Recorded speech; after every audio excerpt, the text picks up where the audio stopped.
वृक्षाखाली बैसून जरी लागते वरून ऊन तरी त्या तरू लागून छाया तरू कोण म्हणे. இந்த ஓவியினுடைய பொருளாவது, மரத்தின் அடியில் அமர்ந்த பிறகும் கூட ஒருவன் மேலிருந்து வெயிலை உணர்வானாகில் அந்த மரத்தை எவர் நிழல் தரும் மரம் என்று கூறுவர் என்று ஸ்ரீ தாஸ்கனு மகராஜ் கேட்கின்றார்.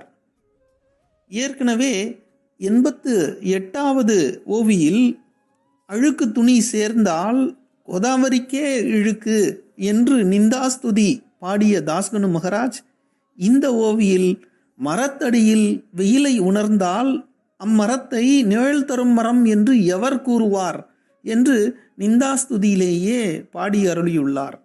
ஜெய் சாய்ராம்.